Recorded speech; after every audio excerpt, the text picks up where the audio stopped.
Efecto Inspiración es soñar, construir, compartir, es descubrir, conectar, empoderar, es reflexionar, transformar, trascender. Efecto Inspiración eres tú. Gracias por unirte a este diálogo. Contar historias que dejen huella en tu corazón es la razón de este espacio de reflexión. Aquí podrás conectar con tu esencia, despertar tu creatividad, descubrir que no hay límites. Soy Jessica Garza. Bienvenidos a Efecto Inspiración. Bienvenidos a Efecto Inspiración. El día de hoy me acompaña un hombre que supo empezar de nuevo. Les cuento sobre él. Es un sobreviviente de las enfermedades mentales, diagnosticado con trastorno límite de la personalidad, TDA y una lesión en el lóbulo frontal. Su adolescencia fue caótica, pasando por alcoholismo, drogadicción, violencia, anorexia y bulimia. Época donde la depresión y la ansiedad eran una constante, por lo que atentó en varias ocasiones contra su vida. Hoy es contador público, egresado de la Universidad Panamericana, Campus Guadalajara, coach de vida, conferencista, coautor del libro La Red, Rescate de un Hijo sin Futuro, el cual está basado en su vida, y productor de la adaptación al teatro. Me da mucho gusto darle la bienvenida a Heriberto Villicaña a Efecto Inspiración. Heriberto, muchas gracias por haber aceptado mi invitación. No, Jessica, pues es un placer que me hayas invitado, la verdad, y hablar de estos temas tan importantes que más después de una pandemia, pues son temas que tienen que hablar como lo es la salud mental, ¿no? No, y aparte estoy feliz, Heriberto, porque hemos estado en contacto tú y yo por muchos meses, por Instagram. Debo decir que yo creo que fuiste una de las primeras personas o de los primeros seguidores que tuve en Efecto Inspiración, entonces eso me da también más gusto que una persona que me sigue esté hoy como invitado, así que de verdad, mil gracias. Y bueno, iniciamos. Yo siempre le digo a las personas que me gusta empezar las entrevistas de la misma manera, que es preguntándoles que me den un poquito de contexto sobre quiénes son. Quiero hacer lo mismo contigo, Heriberto. Danos un poquito de contexto sobre quién eres, cómo creciste, para que la gente sepa un poco más de ti. Pues mira, Heriberto Villicaña como bien dijiste, es una persona que tiene un trastorno mental que llevé un proceso muy caótico, ¿no? Mencionaste anorexia, bulimia, alcoholismo, drogas. Tengo varios intentos suicidas, violencia hacia mi familia. En general, una persona sumamente agresiva, no nada más hacia mi persona, porque intenté el cutting, que son los cortes en la piel, y los intentos suicidas, ¿no?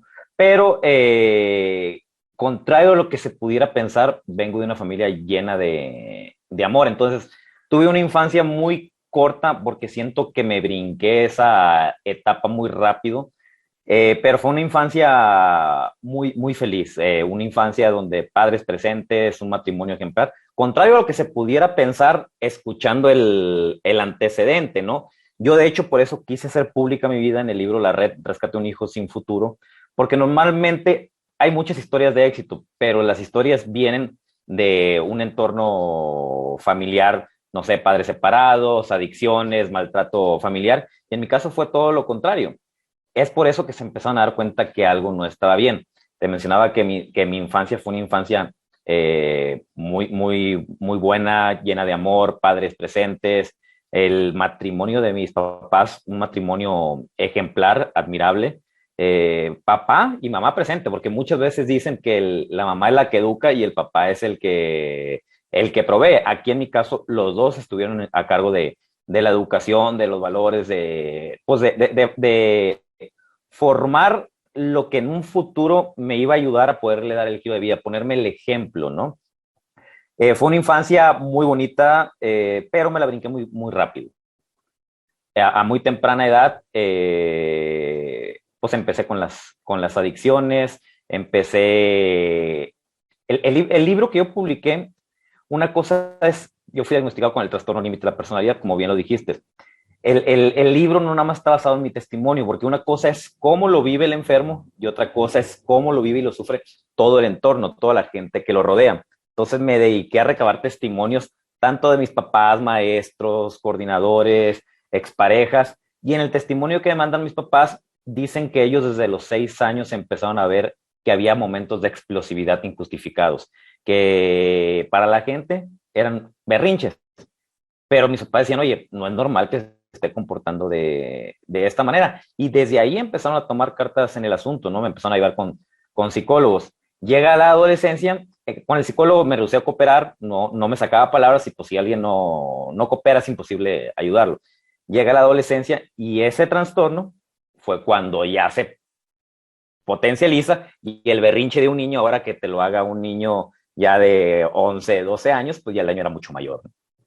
Sí, y yo ya tuve la fortuna de leer tu libro, Heriberto, me hiciste el favor de enviármelo acá a Monterrey. Y la verdad es que me impacta tu testimonio porque como bien dices, vienes de una familia súper unida, vienes de una familia con un matrimonio que siempre estuvo pendiente de sacarte adelante, de unos hermanos que pues vivieron, se podría decir, una etapa difícil a tu lado. Sin embargo, es esto precisamente lo que te saca adelante. Y ahorita en unos momentos pasaremos a hablar de esta red, que así lo bautizas tú, esta red de personas que fueron los que hicieron que tú hoy seas quien eres. Sin embargo, yo quiero ahorita abordar el tema desde tu punto de vista. Si bien ahorita dijiste, en el libro hay muchos testimonios de todas las personas, de tus amigos, de la persona que te ayudaba, de Gise, que ya la quiero, de tus hermanos, de tus papás, de tus novias. Yo ahorita me quiero centrar en Heriberto y yo quiero que tú me digas, ¿tú qué sentías? O sea, tú dices que tus papás a los 6 años empezaron a notar, pero tú en qué momento empezaste como a notar esta parte y te pregunto porque tú en el libro textualmente dices que había una bestia dentro de ti y que cuando la bestia despertaba, pues era caótico, ¿no? Atentaste, como dices tú, no solamente contra tu vida, sino con la vida contra la vida de los demás. Incluso en una ocasión amenazaste a tu papá con una pistola. En fin, muchas situaciones muy fuertes. Pero yo quiero entender, ¿tú cómo te diste cuenta? O sea, ¿cómo tú dices, es que mi niñez fue relativamente corta? ¿En qué momento empiezas tú a darte cuenta de que había una bestia dentro de ti? Cuéntanos un poquito tú qué sentías, qué pasaba por tu mente, por tus emociones. Trata de llevarnos por eso, por ese paso de tu vida. Mira, precisamente a la bestia que mencionas y que mencionamos en el libro eran los momentos de crisis. Primero vamos a empezar por el describir un poquito cuál es el trastorno, ¿no? El trastorno se llama trastorno límite de la personalidad y es un trastorno que afecta las emociones. Yo lo explico de una manera muy sencilla para la gente que nos está escuchando y viendo. Es como estar en una montaña rusa. De repente estás eufórico, todo está a todo dar, todo te sale bien, pero de repente viene la caída. Depresión, ansiedad, euforia, depresión, ansiedad. Y puede fluctuar este estado de ánimo en el mismo día. La gente por lo general, cuando lo explico, cree que es como el bipolar. Pero el bipolar es por periodos más largos. De repente estás en estado maníaco, te puede durar un buen rato, después viene la depresión, te puede durar una semana, un mes, un año. Este puede ser en el mismo día. Y aparte que es en el mismo día, para este trastorno no hay un medicamento en específico, ¿no? Por ejemplo, en el bipolar se sabe que dándote litio ya te regula, te estabiliza. En el límite no hay un medicamento en específico, te dan para los síntomas. De repente te dan para la depresión, para la ansiedad, si no puedes dormir te dan para dormir. Entonces es un cóctel muy sabroso de medicamentos. En este trastorno, los momentos más fuertes, mencionaste el momento en el que estoy a punto de pegarle un balazo a mi papá en la cabeza. Yo no lo tengo presente en mi mente. Eso fue lo padre de pedir los testimonios a la gente que me rodeó para ver la otra parte, cómo lo vivió, porque yo me di cuenta que tenía muchas cosas borradas. Esto es porque cuando entraba en crisis empezaba el caos y la psiquiatra les explicaba a mis papás y de una manera muy fácil que mi cerebro era como un cúmulo de cables que al momento de cruzarse venía el cortocircuito y eso es lo que no recordaba. El evento este que mencionas de cuando encañonó a mi papá en la cabeza es, y lo tengo en mi mente porque vienen los testimonios tanto de Daniel que me manda para el libro, que somos 3 hermanos, yo soy el mayor, Daniel es el del medio, y el testimonio de la Quise. Ahorita ya lo tengo en mente porque eso fue lo que me lo recordó, pero en momentos de crisis yo no me daba cuenta. Una de las características de ese trastorno son relaciones interpersonales caóticas e inestables. Por eso tanto daño. Ya, ok. Entonces, nada más para tratar de entender, Heriberto, o sea, tú no veías a esa bestia de la que tú hablas que había dentro. O sea, tú te veías como un joven normal, como un joven como cualquiera, o cuál era tu percepción hacia ti mismo. Fíjate, ahorita que obviamente yo sabía que algo no estaba bien, había mucho sufrimiento, había un vacío interno, era una persona sumamente temerosa, Ok. pero me ponía una máscara. No, o sea, yo no quería que la gente se diera cuenta de lo vulnerable que era. Y esa máscara se convirtió en el ser agresor, era la persona que hacía bullying, era la rebeldía por este sufrimiento. Y eran tanto los miedos porque es muy normal la ansiedad. Yo, por ejemplo, viajar me causaba pánico. Si viajaba por ejemplo, en camión, venía mucho aquí a Guadalajara, donde radico, yo soy de Los Mochis, pero de adolescente venía aquí a Guadalajara y el viajar Mochis, Guadalajara, antes estaba el Plan Barrancas y era un viaje muy largo. El pararme para ir al baño y pasar entre la gente me da un pavor. Hacía escala en Mazatlán el camión y la gente tenía media hora para bajarse, comer y ir al baño. Yo no me bajaba porque tenía pavor de que me dejara el camión con algo tan sencillo que es al decirle al chofer, oye, ahí te encargo que si no ves que me subo, me esperes, ¿no? Pero son miedos irreales, ¿no? Por la ansiedad. Ahora lo entiendo, porque en ese momento de mi adolescencia, a mí nunca me preocupé por ver qué era. Sí, fui con psiquiatra, me medicaron, pero era aparte tomar el medicamento sin que me diera cuenta por los intentos suicidas, ya había consumido muchas pastillas, entonces los medicamentos los regulaban mis papás. Y como ya también rehusaba tomar medicamentos, me los daban en alimentos siempre y cuando no estuviera tomando, que me pasé un largo rato tomando casi a diario. Entonces, realmente el medicamento nunca lo tomé, pero era un sufrimiento interno muy fuerte. Yo siempre digo, muchas veces se dice que las personas que atentan contra su vida o que se suicidan son por cobardes, otros dicen que son por valientes. Y yo digo que no es ninguna de las dos. Simplemente en el momento emocional en el que te encuentras, la mejor decisión en ese momento es quitarte la vida, pero porque no porque quieras morir, sino porque quieres dejar de sufrir. De hecho, hace pues relativamente poco acabo de entrevistar a Farideh Lara, que ella es suicidóloga, y ella hablaba precisamente de esto, ¿no? Que las personas, como tú bien lo dices, lo que quieren es evitar ya el sufrimiento. Tú ahorita estás hablando, pues de alguna manera, de un hombre sensible, Heriberto. O sea, estás hablando de un hombre que tenía las emociones a flor de piel. Estás hablando de un hombre que esas emociones las quería tapar con esta violencia y con este bullying y con esta crisis.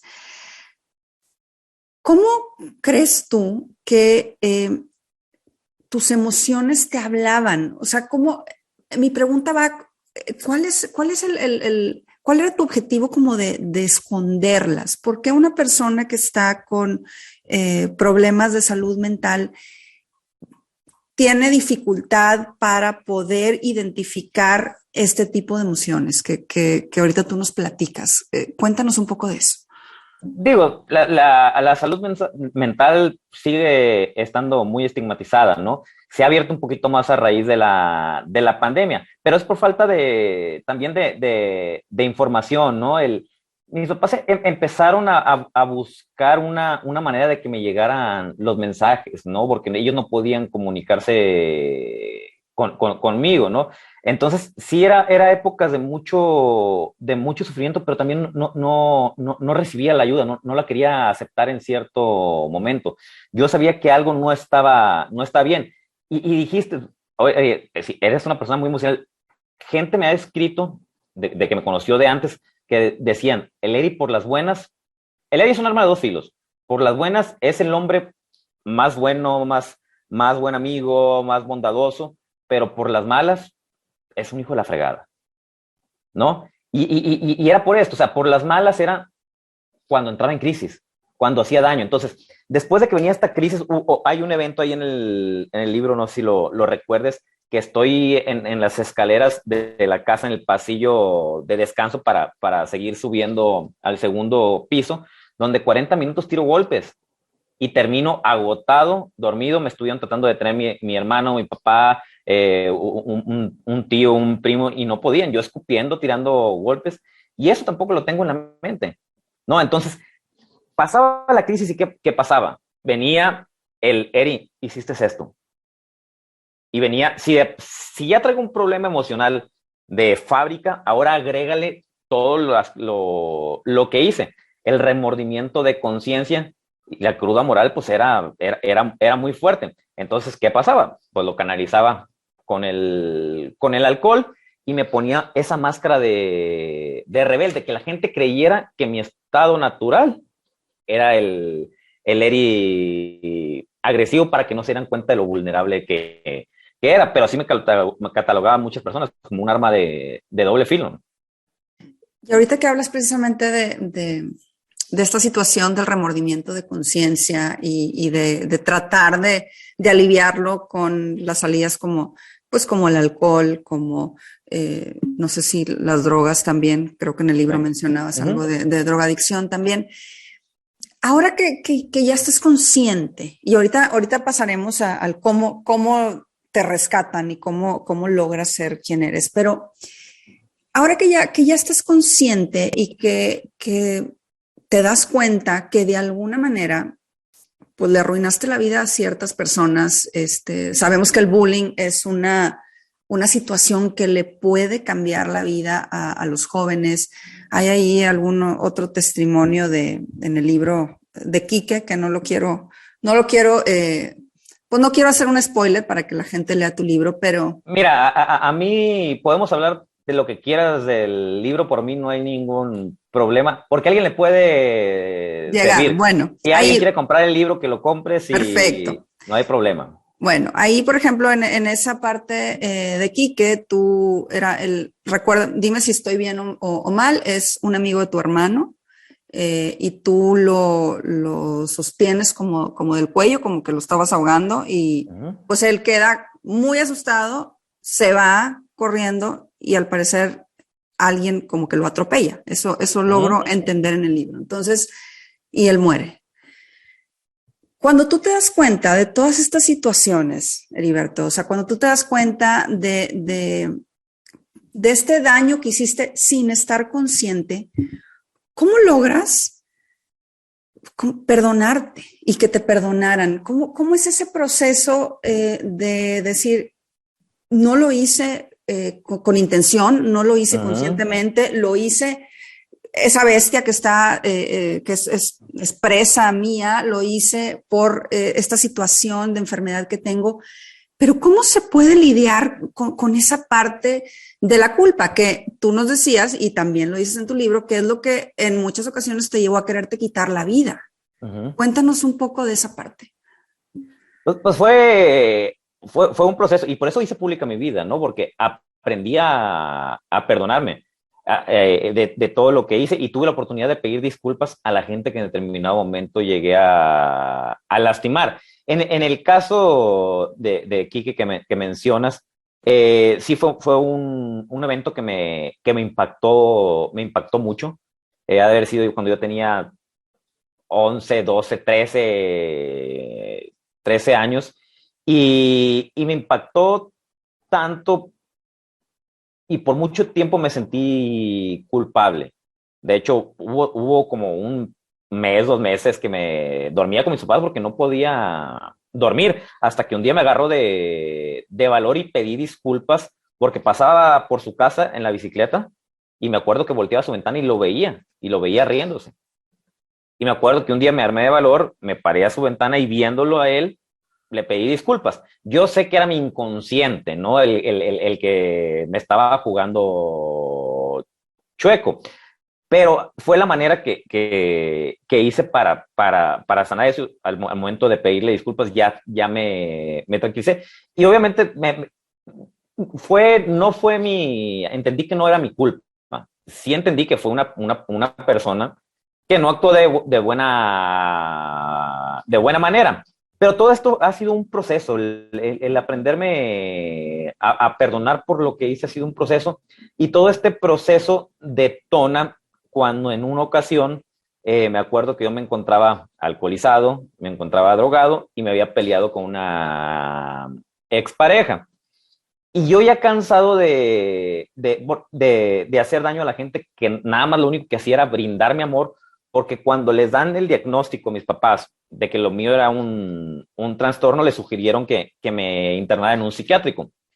Mis papás empezaron a crear una red de apoyo y en esta red había mucha gente a la cual le pedían opiniones. Uno de los consejos fue, si a Leri lo internan en un hospital psiquiátrico, lo más seguro es que vaya a agarrar rencor. Y en el momento que salga, si así no lo pueden controlar, imagínense cuando salga con rencor y que salga ya con más edad, va a ser peor. Entonces decidieron que la mejor medicina iba a ser el amor. Entonces, cuando viene este evento que te digo que estaba drogado, alcoholizado, un problema sentimental, yo ya cansado de hacer daño a la gente que nomás me brindaba amor y cansado o con el miedo de atentar más bien contra mi vida porque las emociones a mí me pegan muy fuerte, ¿no? Entonces dije, ¿sabes qué? Voy a ir a pedir ayuda por voluntad propia por primera vez a mi psiquiatra, porque antes iba, pero iba forzado, y esta vez sí era la necesidad de yo pedir ayuda. Voy con mi psiquiatra a su casa, porque estaba cerca de donde estudiaba, y me recibe la mamá. Me manda a decir con la mamá después que no me puede recibir, que la buscara en su consultorio en la tarde. A mí me dio mucho coraje, y por la inmadurez de ese tiempo, yo dije, nomás quiere mi dinero, que ni dinero mío era, ¿no? Pues era mi papá eran los que pagaban. Pero con mi inmadurez fue cuando dije, ¿sabes qué? Vete muy lejos, de ahora en adelante, yo solo. Y suspendo todo medicamento, y empieza este proceso de quererle dar un giro a mi vida. A mí en la casa siempre se me inculcó el deporte, desde muy temprana edad. Y eso yo siento que ha sido algo que me ha ayudado mucho en mi vida, el deporte. Y me empiezo a enfocar en el deporte. Yo por los malos hábitos alimenticios, el exceso de alcohol, había subido mucho de peso, pero uno no se da cuenta. Como está subiendo poco a poco, paulatinamente, no te das cuenta. Entonces empecé a subir mucho de peso y me obsesioné. Ya que entró al gimnasio, me di cuenta que sí había subido mucho de peso. Aún y cuando todo el mundo me lo decía, yo no me daba cuenta. Entras a un gimnasio donde empiezas a ver a la gente que está atlética, y de repente espejos por todos lados, y dije, canijo, ¿qué me pasó? ¿En qué momento? Y ahí fue cuando me obsesiono con la bajada de peso y caigo en anorexia y bulimia. Entonces, imagínate, dejo las adicciones, malos hábitos alimenticios, no dormía. Hubo un año que yo me acuerdo que fue espantoso porque me costaba mucho dormir, casi no dormía. En mi cuarto tuve que poner en todas las ventanas del cuarto papel aluminio para que no entrara nada de luz, y yo me conformaba con llegar y cerrar los ojos y pestañear. Mi sistema nervioso central estaba deshecho, sin dormir, malos hábitos alimenticios y a lo mejor la abstinencia de las drogas. Alucinaba, sentía presencias ahí en el cuarto, siempre veía una silueta que sentía que sentaba en la cama. Ahí fue el año, Jessica, más espantoso de mi vida. Un año que no se lo deseo absolutamente a nadie. ¿Qué edad tenías ahí, Eri? Ahí ya fue, haber sido como 17, 18 años, porque fue cuando tomo la decisión de salirme de la ciudad de Los Mochis y venirme aquí a Guadalajara para cambiar totalmente mi entorno.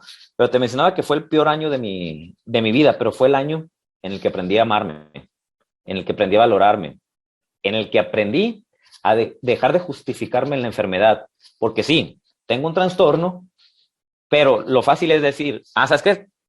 Tengo el trastorno, pues aguántenme, ¿no? Entonces aprendí a aceptarme con el trastorno y amarme con el trastorno, y hacerme responsable de lo que con el trastorno hiciera. Y ahí fue cuando le digo, papá, me largo de los mochis. A mí por mi ansiedad siempre me dio pavor viajar. Yo me acuerdo que mi papá siempre me rogó para que me fuera a estudiar inglés fuera, porque el inglés siempre fue un coco para mí, me costaba mucho trabajo el aprenderlo y siempre me dijo, Eri, vete a estudiar un año inglés. Ahora entiendo que era por mi ansiedad. Entonces yo siempre le dije a mi papá, yo no me voy a ir de mochis, yo voy a estudiar aquí. Y de hecho, a mis papás le dijeron que por mi problemática iba a ser muy poco probable que terminara la secundaria, que la prepa casi imposible y una carrera universitaria pues descartada. Y tomo la decisión de venirme a la Universidad Panamericana después de haber presentado 2 exámenes. Presenté el TEC de Monterrey, que para que veas la clase de padre que tengo, mi carrera estaba pagada desde antes de casarse mi papá, antes de tener, obviamente, hijos, ¿no? Pero mi papá siempre nos dio la opción de que podíamos estudiar donde quisiéramos y por el título que acreditaba que estaba pagada una carrera, pues lo vendía y con eso pagaba la universidad que quisiéramos. Decido venirme a la Universidad Panamericana porque todo el mundo me decía que no era para mí, que no me iban a aguantar, que no tenía hábitos de estudio, que el déficit de atención, y era la universidad que más en contra de mi personalidad iba. En la UP es una universidad pequeña, donde es una universidad conservadora, el TEC se me hacía muy grande, donde yo sentía que iba a ser una matrícula y que no me iban a poner atención, iba a pasar desapercibido, y aquí en la Universidad Panamericana yo sentía que cualquier cosa que hiciera rápido iba a brincar, y ahí fue cuando en este proceso que empezó desde los 17, 18 años, ya voy para 41 años, pues ha sido de un estar trabajando día con día. A ver, quiero entender para que nos quede claro a todas las personas que no somos expertas en el tema. Me, me encanta ver el final de tu historia. Me encanta ver que eres hoy un hombre que salió adelante. Pero lo que quiero es entender cómo lo lograste. O sea, tú ahorita estás diciendo que después de ir a visitar a tu psiquiatra y no recibirte, te dijiste, oye, ¿sabes qué? Ahora yo solo. Sin embargo, también sabemos que en el tema de las enfermedades mentales es muy importante estar acompañado de un psiquiatra, de un psicólogo y de pues medicamento, ¿no? Y de gente que pueda estar como ayudándote. Me gusta mucho que tomas las riendas de tu vida, se me hace increíble, pero ¿cómo lo logras? O sea, ¿cómo logras dar ese paso sin que la enfermedad te lo estuviera impidiendo? O sea, ¿qué pasa? ¿Cómo logras, o sea, decir de repente de tocar fondo, decir ahora sí voy a tomar las riendas de mi vida? Cuéntanos un poco esa parte que no me queda muy clara al no ser experta en el tema. Sí, digo, ha sido un proceso, ¿no? A raíz de que me peleo bueno, ni me peleé, me enojé yo solo por mi inmadurez, ¿no? Porque ahorita pongo a pensar, oye, la psiquiatra no sabía en qué estado iba a su casa. O sea, ella podía haber estado en riesgo. Entonces, a lo mejor, de manera profesional dijo, ¿sabes qué? Mejor te veo en el consultorio. Ahora la entiendo y tengo muy buena relación con ella, me sigue en todo lo que hago y la verdad le tengo mucho agradecimiento porque con mis papás sí siguió trabajando mucho con ellos. Pero yo decido suspender todo medicamento. Yo no estoy en contra del medicamento. A lo mejor si hubiera tomado medicamento y hubiera seguido con mi terapia, hubiera sido más rápido el cambio.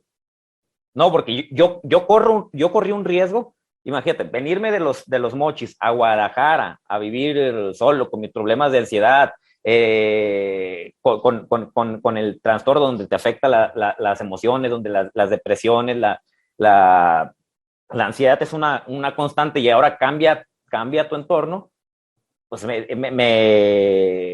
fue un riesgo, ¿no? O sea, yo pude a lo mejor haber quedado ahí por querer hacer las cosas a mi gusto, ¿no? Por rebelde. No estoy en contra de los medicamentos, te decía, si a lo mejor los hubiera tomado, hubiera sido más rápido mi proceso.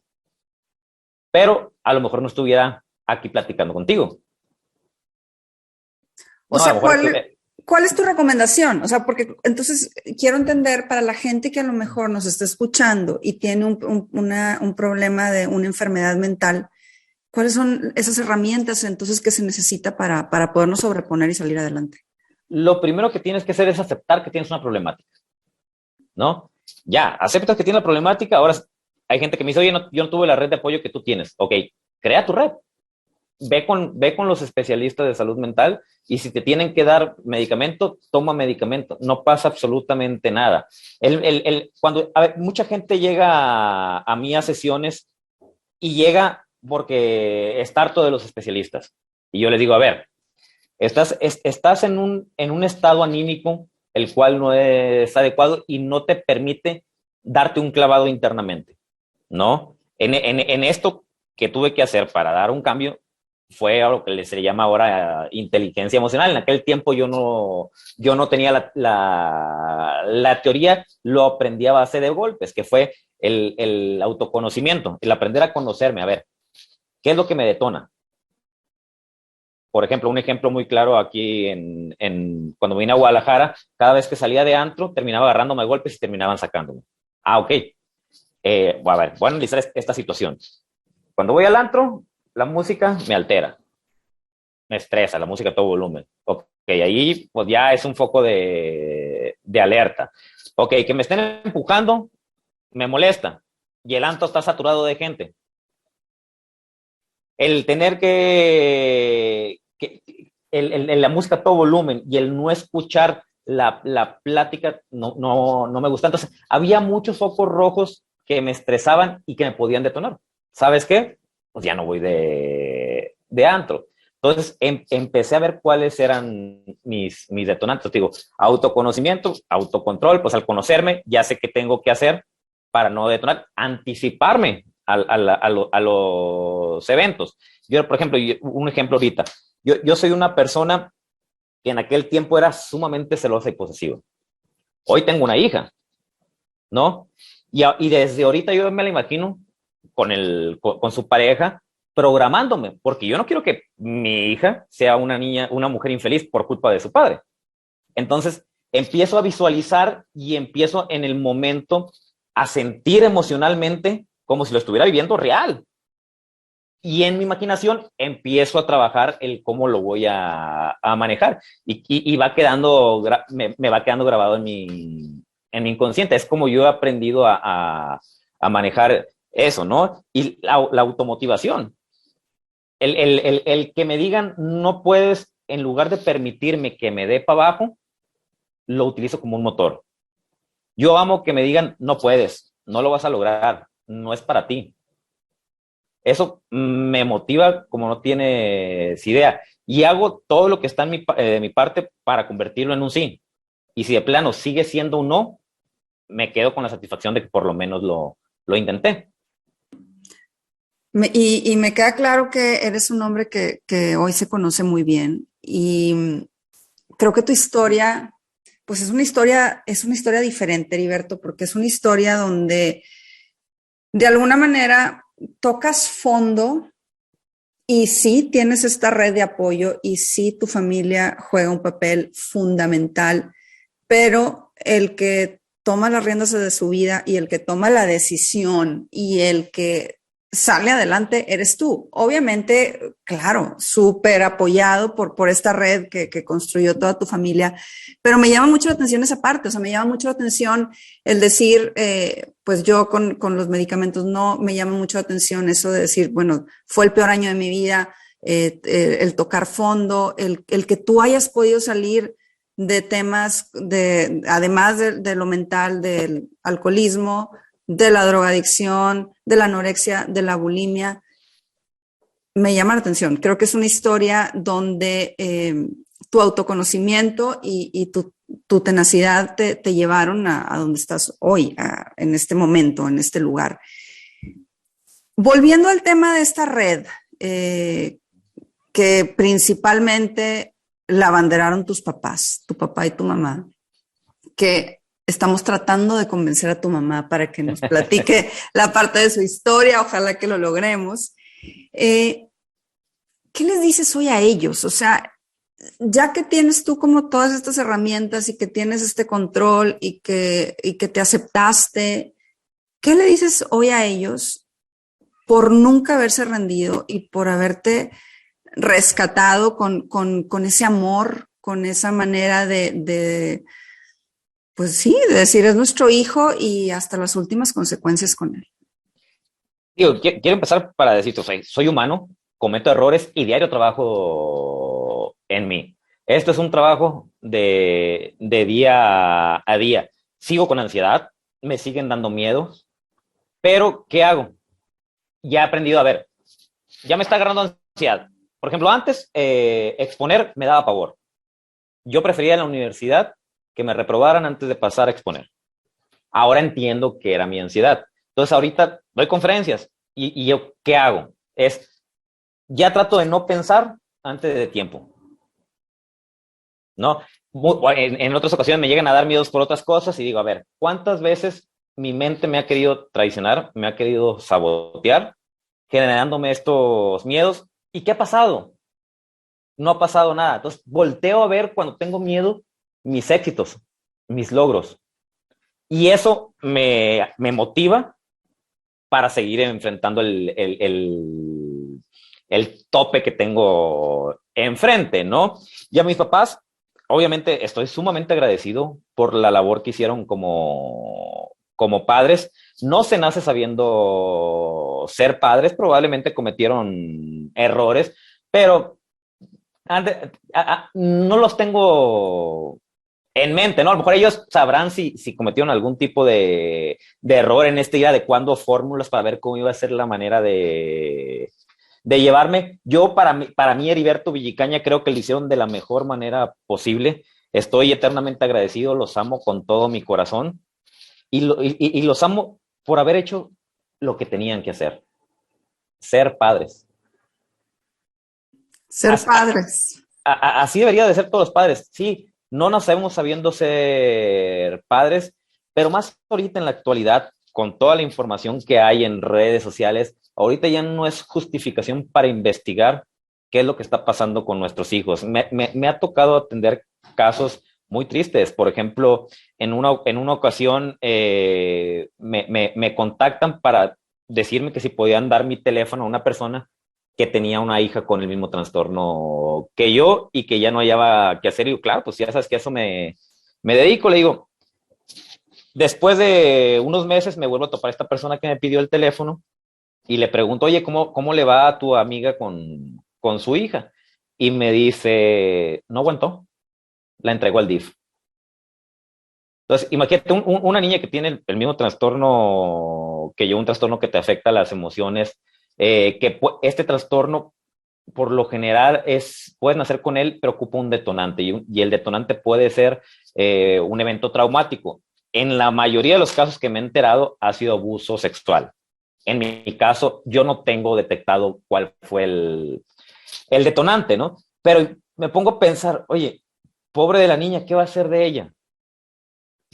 Y con el trastorno ya trae problemas emocionales y la mamá se cansó, que no la juzgo, no la critico porque entiendo que es difícil y si ella traía sus problemas, pues a lo mejor se le complicó más, pero oye, si ya te están diciendo, háblale a esta persona que te puede ayudar, a lo mejor hubiéramos buscado la manera de que no hubiera pasado eso, porque esa niña en el DIF, donde ya había tenido intentos suicidas, que se haya sentido primero ya abandonada por la separación de sus padres, que de ahí ya traía problemas la mamá.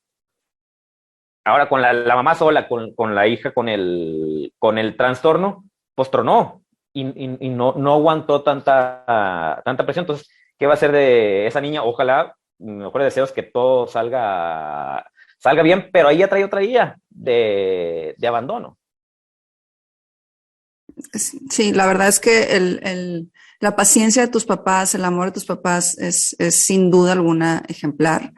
En el libro queda muy evidente y ojalá que la próxima semana con tu mamá quede también muy evidente si es que se anima a dar la parte de su testimonio. Pero, Heriberto, hay una foto que tú tienes en tus redes sociales donde sales con un letrero que dice lo siguiente, lo voy a leer textualmente, dice: intenté quitarme la vida 4 veces. No fue por cobarde, tampoco para llamar la atención, solo necesitaba ayuda. Soy Heriberto Villicaña, tengo trastorno límite de la personalidad y aprendí a amarme. Luego, en la descripción de esa foto, dice lo siguiente: hoy amo la vida con la misma fuerza que amo a mi familia. Estoy orgulloso de mis logros y éxitos. Me hice amigo de mi enfermedad. He aprendido a buscarle el lado positivo a mi pasado y no me da pena ni me avergüenzo, por eso lo comparto, ya que aprendí a amarme como soy y gracias a mi pasado soy quien soy. Soy quien soy.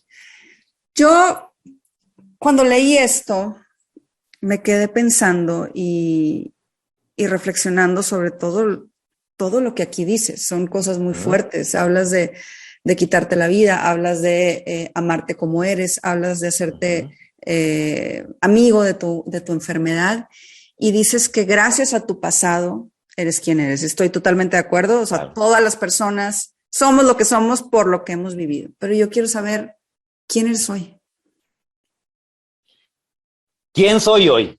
Soy una persona afortunada de haber tenido esa familia que tuve, que a la gente que nos está escuchando le digo, sí, soy muy afortunado de haber tenido esa familia.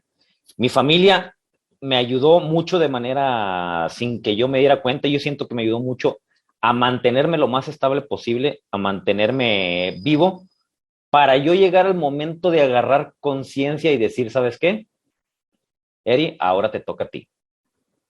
Tus papás ya hicieron lo que pudieron hacer, pero si uno no acepta que está mal y que tiene un problema, no se va a poder generar un cambio. Entonces, yo acepté mi problemática y a mí me tocó el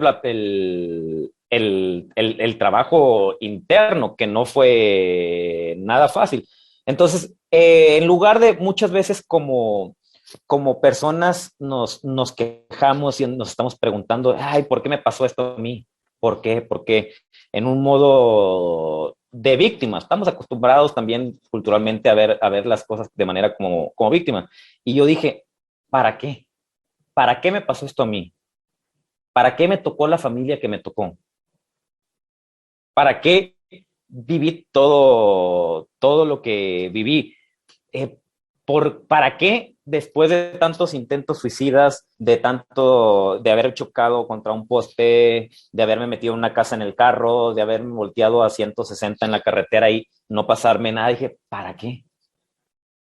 Para algo estoy aquí. Entonces, Heriberto Villicaña ahorita es una persona que, como lo que leíste, aprendió a amarse a sí mismo, con todo lo que conlleva y con todo lo que me tocó vivir. Una persona que está orgullosa de sus logros, que le falta mucho por trabajar, porque como te mencionaba, diario se puede ser una mejor versión de uno mismo, y una persona que encontró el para qué. ¿Y cuál es ese para qué? Salvar vidas. La satisfacción de que alguien te diga, gracias a ti no me quité la vida, o gracias a ti me diste esperanza, o padres que me digan, oye, creía que estaba en el infierno, pero después de conocer tu historia, me doy cuenta que tengo una chulada de hijos. Para eso estoy aquí. A lo mejor es una narrativa que me inventé para yo ayudarme a salir adelante, ¿no? Y siempre menciono el de que cuando yo decido publicar el libro, sí era con el objetivo de ayudar a las personas, definitivamente. Pero el objetivo también principal era ayudarme a mí. Sin duda alguna. ¿Por qué? Porque yo al momento de que la gente lea este libro, yo tengo que demostrar que el Eri que está aquí ya evolucionó y no es este que está aquí. Entonces, es mantenerme trabajando en mi persona. Cada vez que tengo asesoría con padres o cada vez que tengo sesiones de coaching con personas que están pasando por situaciones similares a mí, sí, mi objetivo es ayudarlos, pero en el momento también me estoy ayudando a mí. Me estoy reafirmando al momento de trabajar con ellos qué es lo que tengo que seguir haciendo. Y a veces, como soy humano y se me olvidan a veces ciertas cositas, y cuando estoy trabajando con las otras personas, digo, canijo, mira, estoy diciendo que haga esto y en eso me está fallando poquito. Entonces hay que ajustar esa tuerquita que me está fallando y seguir adelante, ¿no? Entonces, ese es Heriberto Villicaña, una persona que fue rodeada de amor, que tuvo un ejemplo de padres. Y fíjate, yo siempre criticaba mucho a mis papás de cómo se desvivían por ayudar a la gente. Y yo decía, ve, papá, siempre andan queriendo ayudar a la gente en todos los aspectos económicos, siempre se preocupan por todo mundo, ¿no? Y ese Heriberto que de rebelde se quejaba de sus papás, cada vez es más como ellos. Entonces, eso me enseñaron a dar. Y es lo que Qué estoy haciendo bonito. ahorita, dando. Qué bonito que oigan tus papás esto y qué fuerte decir que eres cada vez más parecido a ellos.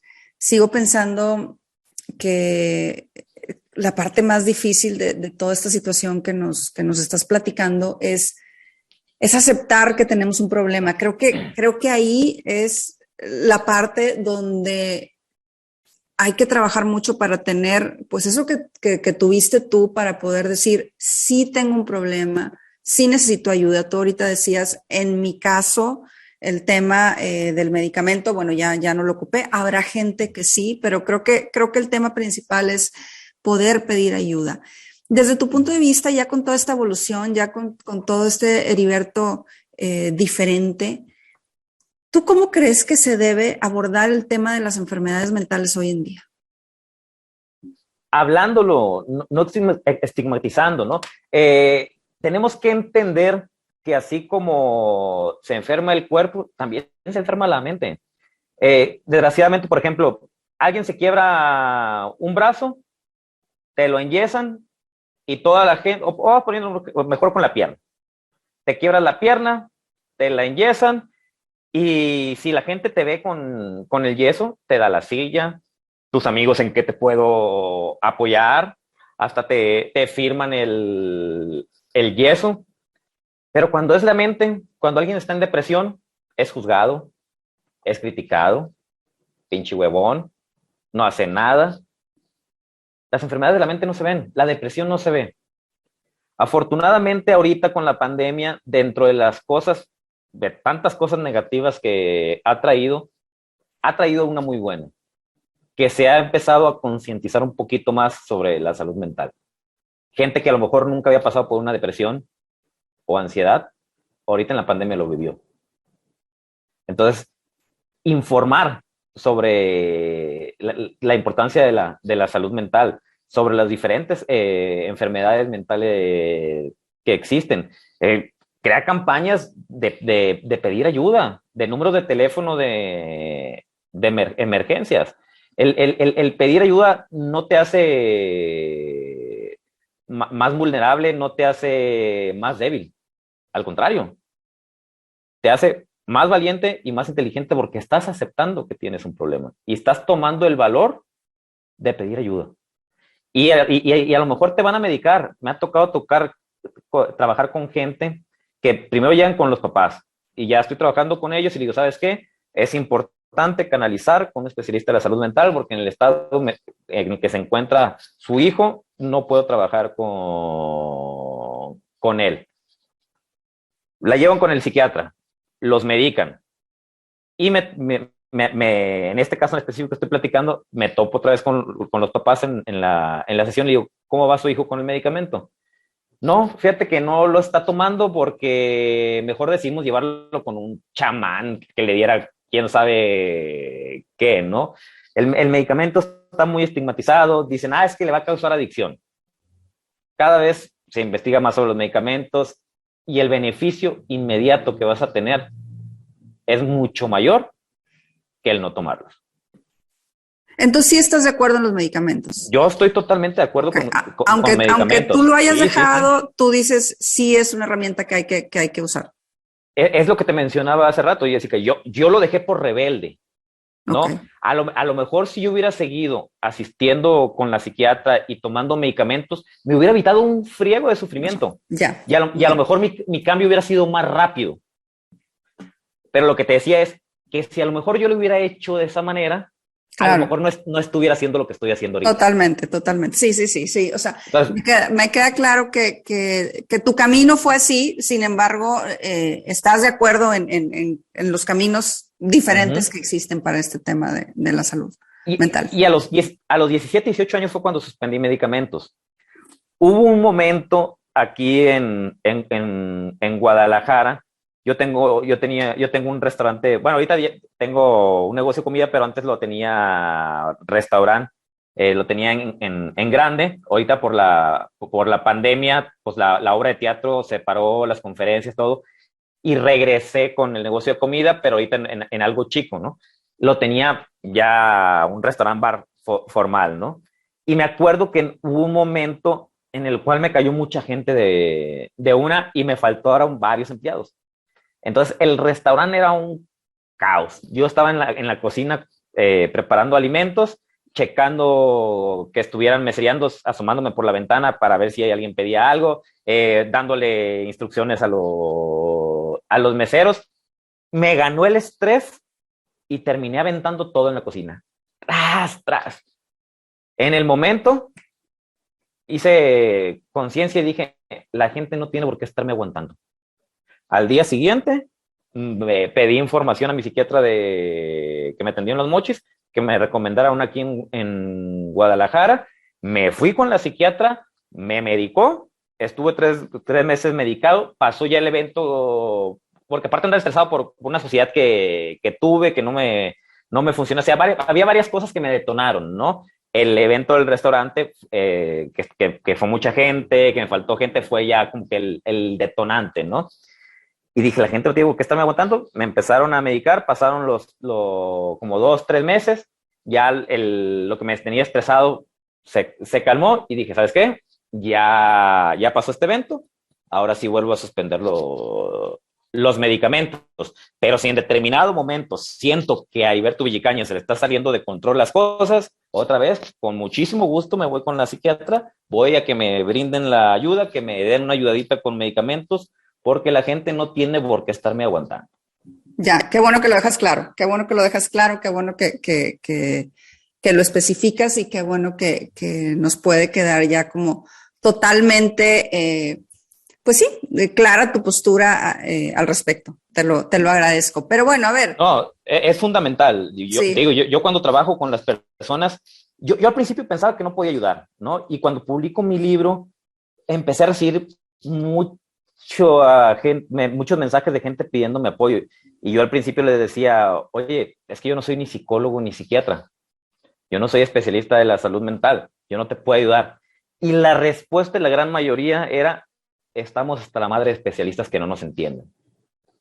Empezaba a trabajar con ellos y al terminar de platicar con ellos decían, oye, está a punto de quitarme la vida y gracias a ti no me la quité. Y dije, entonces sí puedo ayudar. Y ahí fue cuando surge, ok, estoy generando una empatía hacia las personas que están pasando por situaciones similares, pero yo estoy consciente que también es importante recibir ayuda de los profesionales de la salud. ¿Cómo le puedo hacer para que esta gente que me está siguiendo, que me está diciendo que está cansado de los especialistas, reciban información sobre la importancia de la salud mental, pero ya por los especialistas? Y es cuando surge las jornadas de salud mental, donde por medio de mi testimonio la gente me conoce y ahora sí, a ver, anualmente se va a hacer esta jornada donde toco temas como la prevención del suicidio, las adicciones y su relación con la salud mental y emocional, cómo detectar si mi hijo tiene un problema de salud mental, la educación basada en el amor, varios temas en el cual le ayude a las personas que están pasando por situaciones similares, les sirvan todas esas ponencias. no, qué importante lo que dices. Creo que llegaste a un punto súper importante. Ahorita lo mencionaste, la parte de la empatía, junto, obviamente, de la mano de los expertos. Creo que cuando vemos una situación con la que nosotros conectamos, cuando vemos que alguien pasó por lo mismo y que hoy ve tu ejemplo de éxito, pues da muchísima esperanza. Y es aquí donde quiero llegar, a la palabra esperanza, porque con tu historia creo que le podemos dar una dimensión muy grande a esta palabra. Pero yo quiero saber para ti qué significa la esperanza. Se puede, nomás hay que tener tiempo. ¡Wow! ¡Qué bonito! Definitivamente. Qué padre cómo pones este concepto profundo, este concepto que nos puede llegar tan al corazón de una manera tan clara, de una manera tan alcanzable, el decir se puede, el tener paciencia, creo que lo hace ver que sin duda alguna podemos salir de cualquier situación en la que estemos. Y a lo mejor a la gente que nos está escuchando y que esté pasando por este momento y que cree que no se puede, que volteen para atrás y que se den cuenta cuántas victorias no han tenido, cuántas veces se han sentido mal y creen que no hay salida. Y al paso del tiempo te das cuenta que ya pasó. O sea, eso que te tenía mortificado, ese estado emocional que te encontrabas, tarde que temprano todo pasa. Depende de nosotros también qué tan rápido queremos que pase. Es lo que te mencionaba yo. A lo mejor si hubiera tomado el medicamento, hubiera pasado más rápido. Pero no serías quién eres hoy. No sería quien soy yo. Totalmente. Pero me jugué un volado porque pude haber quedado en el camino. Claro, no, totalmente. Y aquí lo que buscamos es que la gente tome conciencia de esto, de lo que tú estás hablando, que no tenga miedo de pedir ayuda, que no tenga miedo de que si necesitan algún tipo de medicamento, acudan a él, que busquen el acompañamiento de personas como tú, de personas que ya han pasado por esta situación y que puedan de alguna manera sentir esa esperanza que hoy tú la haces viva, que hoy tú nos las demuestras y que hoy nos damos cuenta que, como bien tú lo dices, sí se puede. Así que mil gracias, Heriberto. La verdad ha sido un privilegio tenerte hoy en el programa, pero no te me vas. Déjame te digo que toda la gente que pasa por Efecto Inspiración, yo al final hago una dinámica con ellos donde les doy una serie de palabras y les pido que la primera palabra que venga a su mente me la digan, y quiero hacer lo mismo contigo. ¿Estás listo? Adelante. Empezamos. Salud mental. Canasta básica, diría Odino Perón. Acompañamiento. Acompañamiento. Red. Crear una red de apoyo. Amor. La mejor medicina. Compasión. Empatía. Ser empáticos con las personas que tenemos alrededor. Familia. En mi caso, amor, red de apoyo, pero si no tienes esa familia que me tocó a mí, creen ustedes su red de apoyo. Efecto inspiración. Motivación. Te agradezco estos espacios para hablar de estos temas tan importantes, porque al escuchar las historias, yo he escuchado, por ejemplo, la que tuviste con la que se le suicidó el hermano, Faride. Sí.